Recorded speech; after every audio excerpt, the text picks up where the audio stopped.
Baiklah, di sini Ibu akan menjelaskan tentang apa itu energi. Di mana energi itu ialah kemampuan untuk menyebabkan sebuah perubahan. Contohnya seperti ini, buah kelapa yang bergantung di pohonnya, apakah memiliki kemampuan untuk menggerakkan dirinya sendiri sehingga jatuh ke bawah tanah? Tidak mungkin kecuali dengan bantuan energi, dengan adanya energi yang membantu si buah kelapa ini sehingga dia jatuh dari pohonnya sampai ke tanah. Selanjutnya yaitu karakteristik energi.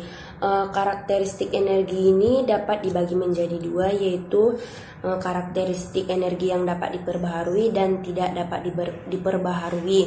Yang dapat diperbaharui di sini yaitu energi yang disediakan alam secara kontinu, tidak ada campur tangan manusia. Contohnya seperti energi matahari, energi panas bumi, dan energi panas laut. Sedangkan yang tidak dapat diperbaharui ialah energi yang disediakan alam dengan jumlahnya yang terbatas dan dicampur tangani oleh manusia juga. Contohnya di sini yaitu gas alam, batu bara, kayu, dan tenaga nuklir. Satuan energi dalam sistem internasional adalah joule, sedangkan satuan energi dalam sistem lain adalah kalori dan kilowatt hours.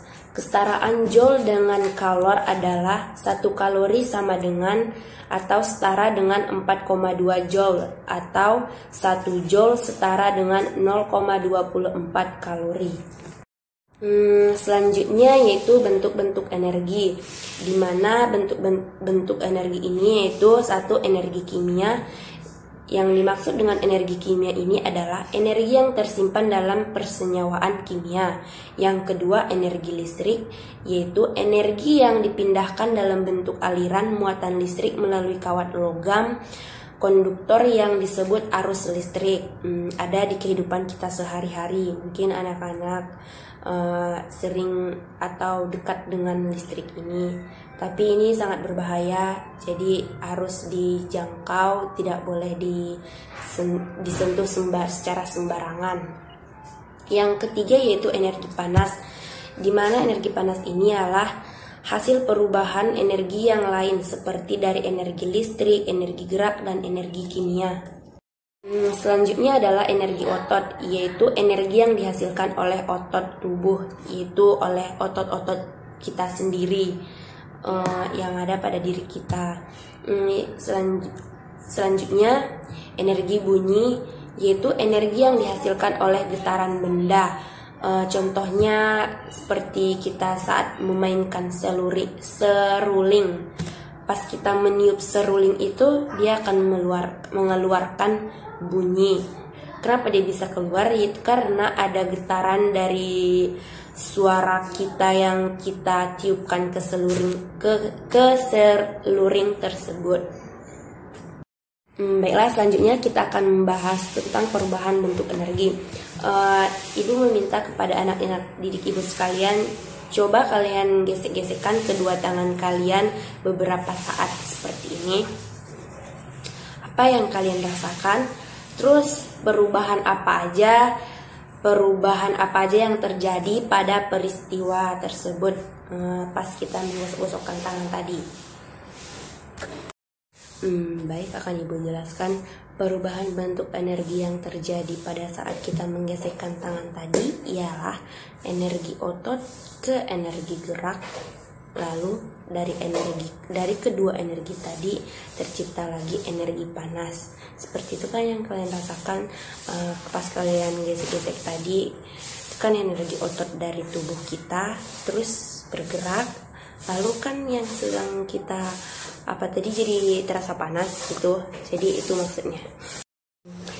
Lalu contoh sederhananya akan Ibu ambil contohnya lagi seperti kayu yang dibakar. Kalian sudah pernah melihat kayu yang dibakar kan? Tentunya pasti sudah pernah, soalnya hal itu lumrah terjadi di sekitar kita, di lingkungan kita seperti itu. Jadi seperti ini, energi kimia yang ada di dalam kayu bakar tadi setelah dibakar, energinya itu berubah menjadi energi cahaya dan energi panas. Selama perubahan bentuk, misalnya saat cahaya berubah menjadi panas, banyak energi yang ada pada kayu tadi itu tidak berubah, dia tetap sama. Hanya saja bentuknya yang berubah dari kayu yang utuh tadi menjadi arang, atau bahkan kalau dia cuman kayu kecil pasti bakal jadi abu gitu kan. Jadi energi pada kayu tadi itu tidak ada berubah, cuman bentuknya aja yang berubah, kalau energinya itu tetap. Pembahasan selanjutnya adalah energi kinetik dan energi potensial. Yang pertama, energi kinetik. Energi kinetik di sini adalah energi yang dimiliki oleh benda yang bergerak.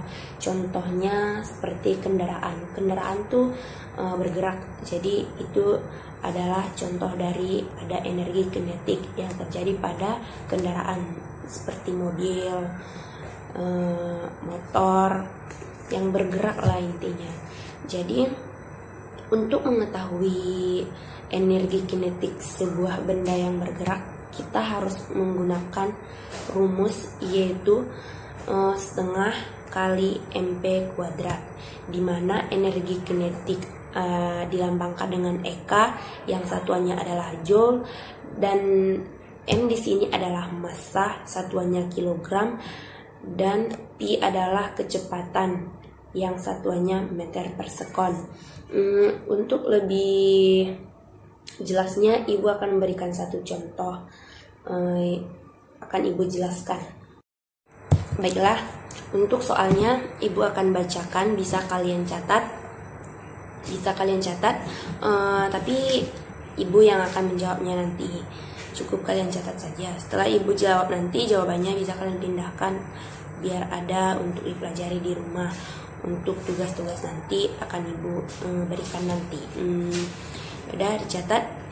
Contoh soalnya yaitu sebuah kelereng yang massanya 10 gram mula-mula diam, kemudian bergerak dengan kecepatan 5 meter per sekon. Yang ditanya adalah berapakah energi kinetik yang dimiliki kelereng yang sedang bergerak?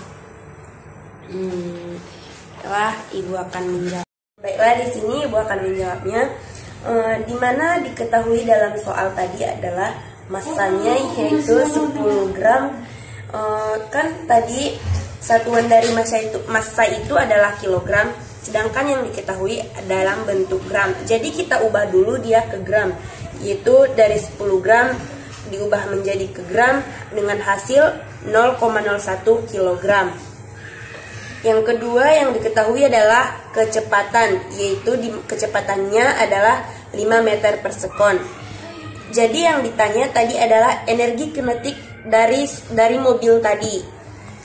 Jadi jawabannya, untuk mencari energi kinetik kita menggunakan rumus setengah mp kuadrat, dimana massanya adalah 0,01 kilogram dan kecepatannya 5 meter per sekon kuadrat.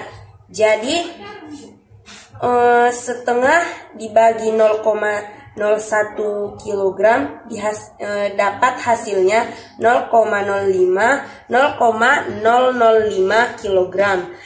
Di sini kan pangkat, jadi pangkat kalian sudah tahu kan apa yang dimaksud dengan pemangkatan.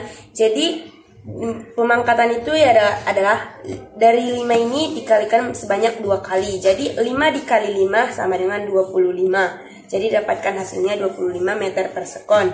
Untuk hasil akhir 0,005 tadi dikalikan dengan 25 dapat hasil 0,125 joule.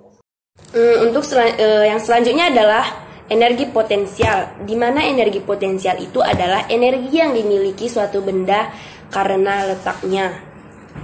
Contohnya sebuah kelereng dijatuhkan di atas plastisin pada ketinggian berbeda. Energi potensial di sini dilambangkan dengan EP dengan satuan joule. Dimana untuk mencari energi potensial ini adalah kita harus menggunakan rumus M dikali G dikali H, dimana M di sini adalah massa benda dan G adalah konstanta gravitasi bumi dan H adalah ketinggian dengan satuan M. Jadi untuk lebih jelasnya seperti tadi, agar siswa ibu mudah mengerti, cepat mengerti juga, kita langsung aja ke contoh soal. Soalnya lebih mudah memahami jika langsung kita praktekkan atau kita bahas langsung soalnya, seperti itu. Jadi ibu diktekan lagi soalnya, bisa kalian catat. Di mana sebuah buku bermassa 0,5 kg berada di atas rak lemari pada ketinggian 2 meter. Jika percepatan gravitasi buminya adalah 10 meter per sekon kuadrat, berapakah energi potensial yang dimiliki buku pada ketinggian tersebut? Baik, akan ibu jawab. Di sini ibu akan menyelesaikan soal yang tadi, di mana kita ketahui dari soal tadi yaitu massanya sama dengan 0,5 kg dan ketinggiannya 2 meter dan konstanta gravitasi buminya 10 meter per sekon kuadrat. Yang ditanya adalah energi potensial, di mana untuk mencari energi potensial ini kita menggunakan rumus M dikali G dikali H, di mana pengertian dari ini adalah massa dikali konstanta bumi dikali ketinggian rak buku. Jadi kita ketahui tadi massanya tadi 0,5 kg, konstanta gravitasi buminya 10 meter per sekon kuadrat, dan ketinggiannya 2 meter. Jadi ini bisa dihilangkan, M sama-sama meter, jadi dihasilkan 0,5 kg. Ini langsung saja kita kalikan, dihasilkan 20. Sini 20 hasilnya. Jadi kita kalikan aja langsung 0,5 dikali 20, dapat hasil 10 joule.